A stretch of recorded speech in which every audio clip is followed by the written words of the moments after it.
Hi and welcome to my Python YouTube channel. It's awesome to have you here. If you like this video, a thumbs up would be great. And make sure to subscribe for future videos. I also have a blog at prosperocoder.com with lots of cool stuff, so feel free to check it out.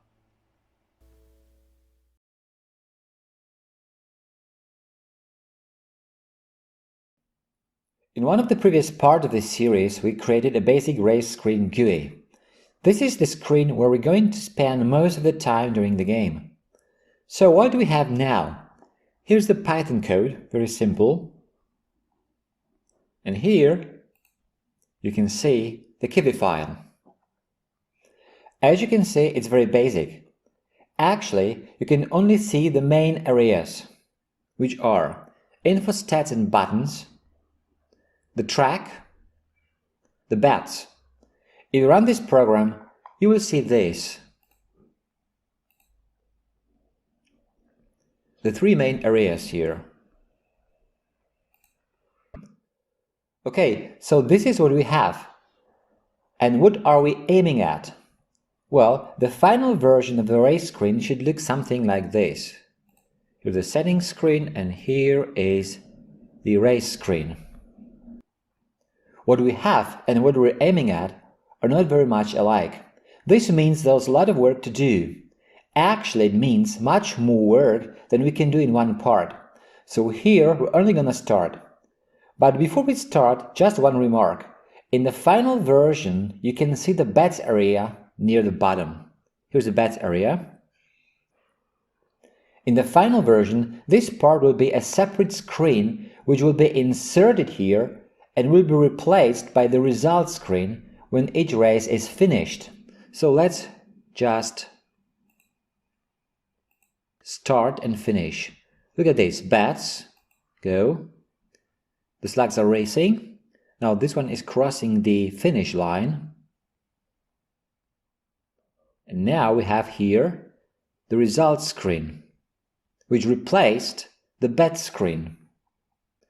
So as you can see, these two screens, bets and results, are two different screens, but for now we're going to put a placeholder here and implement the bets and results screen as separate apps in the following part of this series, just as we're doing now with all the screens.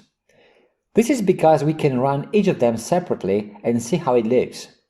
When we learn how to make all the Python and Kivy files communicate, we'll change this behavior so that there will be just one main app and the screens will be swapped as needed. And one more thing, we want all the screens to look consistent, so we're going to use the same styles for labels, buttons and other widgets. That's why we're going to use the custom widgets we define in the class rules when we're creating the settings screen. At this point, we just copy them and put above the root widget just like we did before, but this naturally means repetitive code again. It would be much better to define all the custom widgets in one place and then use them across the whole application. And this is what we actually are going to do, but not now. Before that, we must learn how files communicate in Kivy. So don't worry about the repetitive code for now, it will change. With that said, let's choose a root widget. As you remember, we used a box layout in the settings screen. We're gonna use a box layout in the race screen too, at least for now.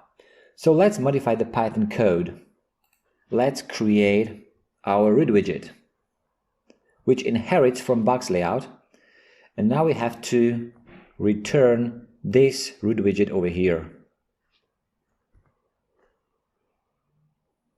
And now the Kivy file. Here we now have our root widget, race screen. And now let's have a look at all the areas one by one. How are we going to implement them? This is the final version, race screen. And let's talk about the areas of this screen. Well, first comes the info, stats and buttons area, which is this part at the top. We're going to implement this as a grid layout with 4 columns. There will be one sub-area in each column. So in column 1, we'll have the game info sub-area implemented as a box layout. In column 2, we're going to have the Slack stats sub-area implemented as box layout too. In the third column, we're going to have the player's stats subarea implemented as a box layout as well. And finally, in column 4, we're going to have the buttons subarea implemented as a box layout. Then there's the track area. So the part of the window where we watch the slugs competing with one another. This is what it should look like before the race starts. Over here. And after the race finishes, we're going to see the winning slug over here. This area will be implemented as a horizontal box layout with two subareas. The track subarea, implemented as a relative layout, and the winner subarea, implemented as a box layout. For now, we're just gonna use some placeholders without the images. We will add the graphics when we learn how to do it, which is going to be soon. Anyway, then we have the bats and results areas. So, here you can see the results screen or area for now, which you can see after the race finishes. If you click next race, you will see the bats area again. So these two areas will be swapped after each race. Here you can see how it should look if there are 2 players, but the number of players may be up to 4. As you remember, this is one of the things that you can set in the settings screen. We're not gonna implement this area at all for now, because we'll implement the bats and results screen separately and then only inject them here. For the time being, we'll use just a placeholder for the whole area. So now that you know what we want to achieve, let's give it a try. The only area that we are going to implement relatively completely here is the info, stats and buttons area. Let's do it. So let me close this. So we need a grid layout with 4 columns and a box layout in each column. Here is the Kivy file, and first let me add the class rules with the custom widgets that we need. Here's the regular label class that we defined in the settings screen, so let's just copy it here. And here's one new custom widget, bold label, which inherits from regular label. And here the bold property is set to true. Now we have these 2 custom widgets, and now we can take care of this first area. And now the label over here should be replaced by something which makes more sense. Here's the code. I'm not gonna make you watch me typing this text in, so let's just replace it in one go and discuss it in a bit more detail now. Well, this code is pretty lengthy, but also pretty straightforward. There's nothing new in it. So let's have a look. Here we have the grid layout with 4 columns. I also added some spacing. And in this grid layout, we have 4 box layouts. So the first box layout is for the game info panel. Then we have another box layout for the slug stats. And another box layout for the player's stats. And one more for the buttons. Now let's have a look at them one by one. So game info, here we have a bold label with the text game info. Then we have another box layout with 2 regular labels, race number, and for now we have just a fixed number here, 1. Then another box layout with a regular label, number of races set, and text 10. And another box layout with the text races finished and the text set to 0 for now. Finally, we have another box layout with a label, races to go, and the text is set to 10. Now in the slug stats box layout, I also added some padding, and here we have a bold label, the text is slugs stats. And then we have a box layout for each slug. So for example, here's the box layout for the first slug. Now it consists of 3 labels. The first label is just the name of the slug, so for example speedster.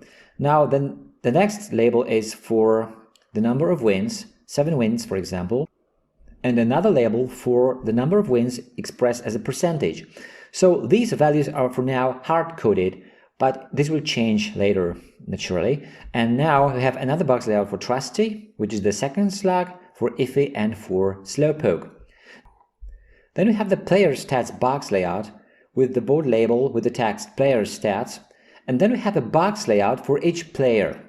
So The box layout contains two regular labels, one with the text player 1, and then it will be replaced by the name of the player, which you set in the settings screen, and also the text has $1,000. This will also be replaced by another value. For now it's just hard-coded. Now we have this same box layout for player 2, player 3 and player 4. Then we have the buttons box layout with some basic properties set, and in this box layout there are 3 buttons. So the first button is the button with the text End Game, and also this button has some properties set like font size, size hint, size, pass hint.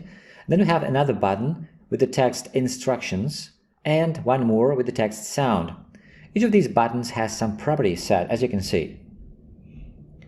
Now let's run this app, and if we do, we'll see that this time we must resize the window a bit. This part resembles a bit more what we are going to see in the final version of the game. And then we have the track area. We're gonna implement this as a box layout. So let me replace this code with something like this. So here we have a box layout with some padding, and then we have the label with the text track for now.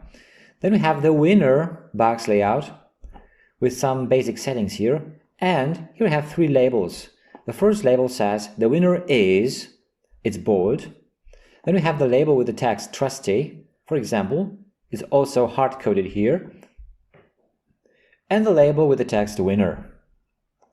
If we run this code, so let's save it here and let's run it, we will see the following.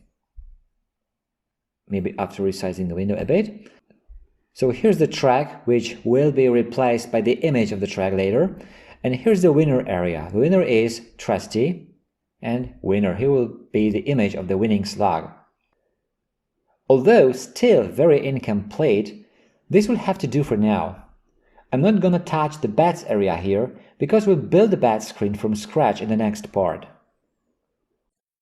Okay, that's it for this video. If you like it, a thumbs up would be great. Also, make sure to subscribe for future videos. If you want to leave a comment or ask a question, you're welcome to do so.